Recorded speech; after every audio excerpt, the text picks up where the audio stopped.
लेकिन वीआईपी के एक वरिष्ठ नेता जिन्होंने वीआईपी को मजबूत किया था प्रारंभ से ही, हमारे साथ बद्री पूर्वे जी हैं। चेहरा का रंग थोड़ा सा बदल रहा है, जो पहले जो था वीआईपी में, अब बीजेपी में आने के बाद थोड़ा सा चेहरा अब फील कैसा कर रहे हैं?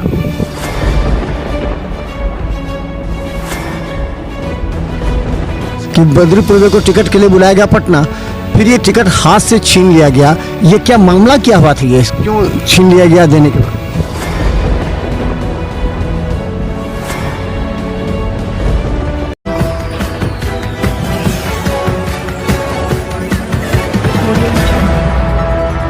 नमस्कार, बिहार मिथिला न्यूज में आपका स्वागत है। मैं मनोज। देखिए, राजनीति का परिदृश्य जब बदलता है ना, तो समीकरण भी बदल जाता है। साथ में वो तमाम नेता जिन्होंने कर्तव्य निष्ठा के साथ किसी पार्टी के आइडियोलॉजी के साथ जुड़े रहते हैं, उन पर जब बहुत बड़ा विश्वासघात होता है तो उनके चेहरे, उनकी निष्ठा बदल जाती है। आप गौर कीजिएगा, वीआईपी पार्टी में जिस तरह इस बार हुआ खेला, जिस तरह गौड़ा बराम से उन्होंने सरेंडर कर दिया, वीआईपी पार्टी के तमाम प्रत्याशी धराम से गिर गए। और ये बात अब मंथन चल रही है कि वीआईपी क्या करे। लेकिन वीआईपी के एक वरिष्ठ नेता जिन्होंने वीआईपी को मजबूत किया था प्रारंभ से ही, हमारे साथ बद्री पूर्वे जी हैं। आपका स्वागत है जी। नमस्कार।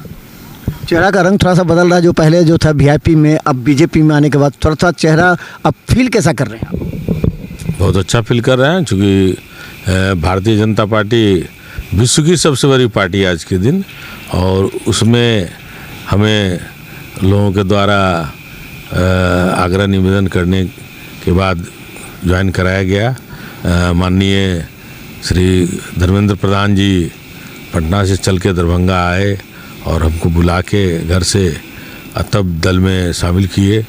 और ऑर्गेनाइजिंग कौन किया था? क्योंकि जब आप नाराज़ हो गए थे, मुकेश सहनी जी आपको टिकट के लिए बुलाए थे, हमने खबर चलाया था कि बद्री पूर्वे को टिकट के लिए बुलाया गया पटना, फिर ये टिकट हाथ से छीन लिया गया, ये क्या मामला क्या हुआ था, ये क्यों छीन लिया गया देने के बाद?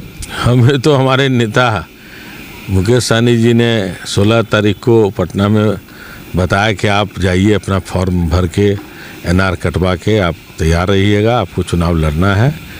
और मैं 16 को घर चला आया कि 17 को सुबह में उन्होंने कहा था कि मैं सिंबल लेके आ रहा हूँ, लेकिन सुबह में हमें वो फ़ोन करके जगा के हमें कहते कि आपको टिकट नहीं दे के उमेश सहनी को मैं दे रहा हूँ। पूछे आप तो पूछेंगे क्यों, ऐसा क्यों किया? मैंने उनसे कोई प्रश्न नहीं किया और सीधा 10 बजते इंतज़ार किया, 10 बजे का, और मैंने उसके पार्टी के प्राथमिक सदस्यता और सभी पदों से उसी दिन 17 तारीख को 10 बजे, हाँ, तुरंत उसका मैं त्यागपत्र दे दिया और अपनी जो उसकी प्रतीक्षा प्रति जो हमारे राष्ट्रीय अध्यक्ष है संतोष कुमार सहनी को मैंने व्हाट्सएप पर भेज दिया। तो फिर कॉल बैक किया उन्होंने कि नहीं? उसके बाद नहीं, उन्होंने किस मुंह से वो कॉल बैक करते हमको, मुकेश सहनी जी, उनको तो खुद शर्म होनी चाहिए थी कि क्या राजनीति में इतना नीचे गिरने की बात नहीं होती है। अगर हुई तो जिसका नतीजा हुआ कि उनको भी महागठबंधन से एकदम आउट सा कर दिया गया, कहीं कुछ नहीं, 0 पे आउट। अच्छा, ये आपको लगता है कि मुकेश सहनी इसलिए इस बार नहीं विश्वास कर रहे थे कि उनका पिछली बार का कुछ विधायक, जीता हुआ विधायक को एनडीए ले लिया था, तो इस बार सोच रहे हैं कि हम अपने जाति में ही अपने लोगों को ही दें ताकि कभी टिकट बेचने का भी आरोप नहीं लगे और जीतने के बाद वो प्रत्याशी कहीं भागे भी नहीं। इस मंशा से उन्होंने इस बार ऐसा कदम उठाया क्या? संतोष सहनी को दे दिया, फिर यहाँ पर उमेश सहनी को दे दिया। नॉन पॉलिटिकल आदमी को टिकट देने से, चुनाव लड़ाने से चुनाव की जीत की उम्मीद रखते हैं, ये तो बहुत आश्चर्य की बात है। जो कभी समाज सेवा किया नहीं, वैसे को आप अगर चुनाव लड़ाते हैं तो ये क्या है, कोई हलवाई की दुकान है जो पैसा दीजिए मिठाई खरीद के ले आइए? जिन्होंने समाज सेवा किया उनको लोग जानते हैं कि किस प्रवृत्ति के हैं।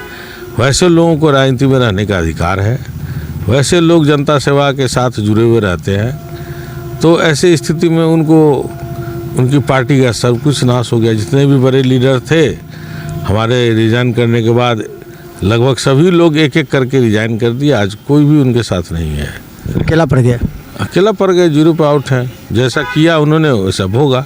अच्छा, अब वहाँ से हटने के बाद कौन कौन से नेता ने आपको लाइजनिंग किया बीजेपी में, क्योंकि आपके पास विकल्प भी था, आप जनसुराज भी जा सकते थे, आप जदयू भी जा सकते थे, आप चिराग के पास भी जा सकते थे, तो आपने बीजेपी को चुनने के लिए कौन से नेता ने आपको लाइजनिंग किया, धर्मेंद्र प्रधान से मिला है?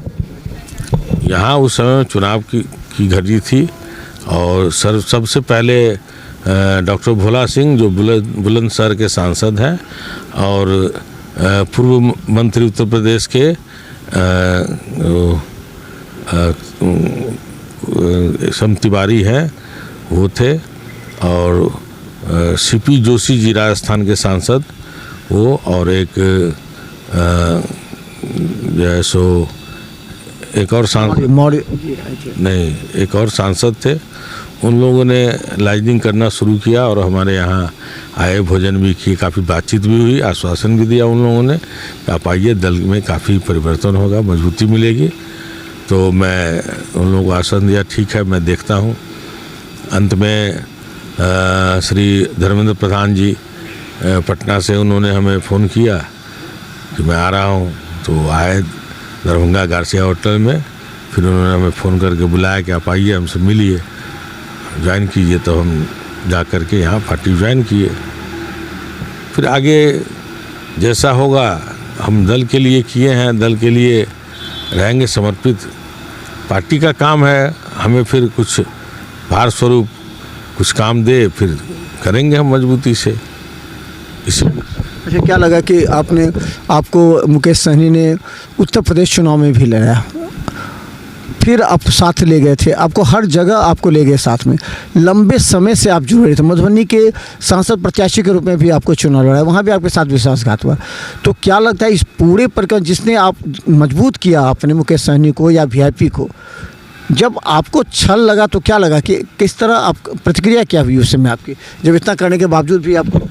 मैं तो बचपन से राजनीति की दशा दृष्टि देखते आ रहा हूँ। हमारे चाचा जी यहाँ से नगर पालिका के चेयरमैन होते थे और विधानसभा सदस्य भी हुए थे दरभंगा शहर से। तो राजनीति में इतना बड़ा झूठ, इतनी बड़ी छल मैंने कभी किसी नेता के साथ नहीं देखा था। वो लेकिन इनकी जो स्थिति बनी, मैं ही नहीं कई उम्मीदवार थे जिनके साथ उन्होंने छल किया, जिसका नतीजा हुआ कि तेजस्वी जी को सबकी सूचना मिलती, जानकारी मिलती चली गई। उन्होंने लंबा छल इनके साथ कर दिया।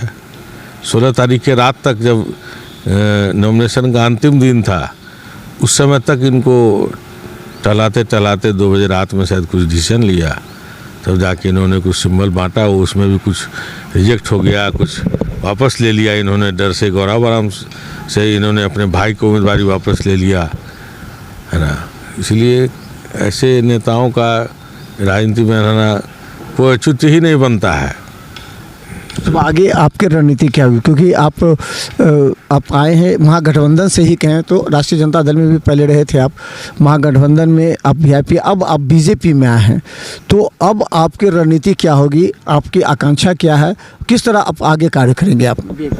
भारतीय जनता पार्टी में कुछ आश्वासन मिला है, वैसे जो काम दिया जाएगा, जो भार हमें दिया जाएगा भारतीय जनता पार्टी में, मैं उसको मजबूती से बखूबी निभाऊंगा, ये हमारा अपना विश्वास है।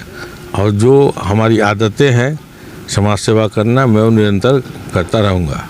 संजय सरावगी आपसे मिले थे चुनाव के दरमियान, क्या बातें हुई, किस तरह आपने उनको मदद किया चुनाव में, क्योंकि एक बड़ा वोट बैंक जो आपके वैश्य समाज का है वो हमेशा जो ऐड है, तो क्या लगता है कि आपने उस समय किस तरह मदद की? संजय सरावगी यहाँ से उम्मीदवार थे और मैं भी उनका एक वोटर था। जब मैंने त्यागपत्र दिया तो वो तुरंत इमीडिएट हमसे संपर्क किए, तो मैंने उनको कह दिया कि आप जाइए 20,000 वोट से ज़्यादा जीतिएगा, मेरा त्यागपत्र ही काफ़ी है। और वो उम्मीदवार के नाते हमसे मिले और मैंने उन्हें तन मन धन से मदद किया और काफ़ी जिस कारण से काफ़ी मार्जिन भी काफ़ी बढ़ चढ़ करके मिला। विरोध में तो कोई नेता ही नहीं था, कोई उम्मीदवार ही नहीं था, वो कोई उम्मीदवार थोड़ी था, वो तो पार्टी का एक जो है सो क्या कहा जाए उसको, मुकेश सहनी जी का एक जो है जमादार सिपाही था, वो लगा हुआ था साथ में, तो उनको टिकट दे के लड़ा दिया जात के नाते। वो तो हार तो पहले निश्चित थी। जिस दिन उमेश सैनी को टिकट मिला उसी दिन संजय सरावगी अपना खुशी मना लिया कि हम निश्चित और निश्चित जीतेंगे, और जीत हुई। तो देखिए हमारे साथ बद्री पूर्वे हैं जिन्होंने वीआईपी को प्रारंभ से ही मजबूत किया। उत्तर प्रदेश चुनाव में इनको अपने साथ मुकेश सहनी रखे थे और राष्ट्रीय उपाध्यक्ष इन्हें बनाया था। उस समय इनके कंधों पर बड़ी जिम्मेवारी दी थी। इन पर विश्वास करते हुए इनके साथ मधुबनी लोकसभा का चुनाव भी लड़ा, लेकिन उस समय भी इनके साथ धोखा हुआ, क्योंकि वहाँ जो शकील अहमद थे चुनाव लड़ रहे थे, कहीं ना कहीं लास्ट में मुकेश सहनी पर आरोप था कि उन्होंने शकील अहमद को मदद करने की बात की, इनके साथ छल हुआ। इसका फिर भी ये वीआईपी में लगे रहे, वीआईपी को मजबूत करते रहे। हमने दिखाया था चुनाव से 5-6 दिन पहले कि अचानक बद्री पूर्वे को पटना बुलाया मुकेश सहनी ने सिंबल फाइनल करने के लिए, और ये पटना गए भी, रास्ते में हमें मिले थे, लेकिन अचानक इन्हें सूचना मिली 17 तारीख की सुबह कि अब ये सीट चला गया है दरभंगा शहरी विधानसभा उमेश सहनी को। इसके बाद आप समझ सकते हैं जो कर्तव्यनिष्ठ एक जो नेता होता है उस पर किस तरह गाज गिर सकती है, जिन्होंने पूरी तन्मयता के साथ तैयारी कर ली थी, और इसका बड़ा खामियाजा मुकेश सहनी को भुगतना पड़ा। गौड़ा बराम हो, कुशेश्वर स्थान हो, शहरी हो, या फिर अन्य 12 जगह हो, सभी जगह हार खानी पड़ी, और आज उनकी पार्टी अकेला है, सोच रही कि करे तो क्या करे, विषम परिस्थिति में है। तो देखते रहिए बिहार मित्र न्यूज़, क्योंकि हम तमाम विषम परिस्थिति चुनाव से जुड़े हुए हम आपको दिखाते रहेंगे। धन्यवाद।